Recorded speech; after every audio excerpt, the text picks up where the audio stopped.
পোলাও রান্না করার জন্য আমি এখানে প্রথমে একটু সয়াবিন তেল দিয়ে নিব।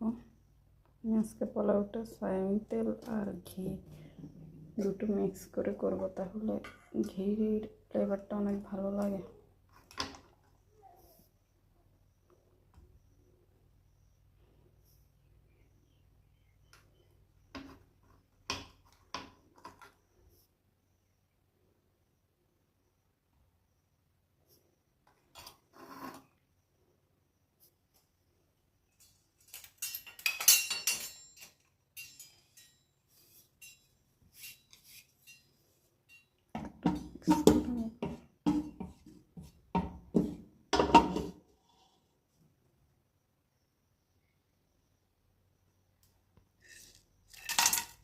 দুটো লং, দুটো এলাচ, একটা তেজপাতা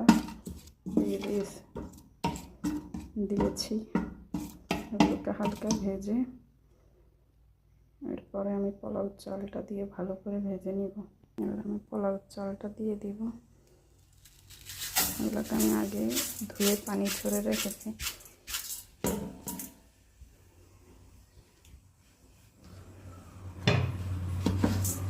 এগুলোকে আমি চালগুলোকে ভালো করে ভেজে নিব।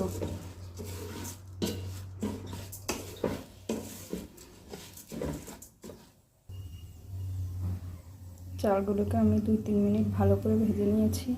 এবার এখানে আমি যে পাত্র দিয়ে চাল নিয়েছি ওই পাত্রের ডাবল পরিমাণ পানি এখানে যোগ করব। এখানে হচ্ছে যদি চালটা প্যাকেট চাল হয় তাহলে এখানে ওই পাত্রের ডাবল পানি দিলেই হবে, আর না হলে যদি খোলা চালটা হয় ওইখানে হচ্ছে পাত্র দিয়ে ডাবল পানি দেওয়ার পরে ওই পাত্রের আরেক পাত্র দিয়ে আরেকবার পানি দিতে হবে। মানে যদি যে মগটা দিয়ে 2বার চাল দেওয়া হয়েছে ওই মগটা দিয়ে 4বার পানি দিয়ে আরও 1বার পানি দিলেই 5বার পানি দিতে হবে। আর যদি প্যাকেট চালটা হয় তাহলে 2 মগ পানি চালের মধ্যে আবার 4 মগ পানি দিলেই হবে। পানিটা আমি আগে থেকে গরম করে রেখেছিলাম। এখন এখানে 3টা কাঁচামরিচ দিয়ে দিব।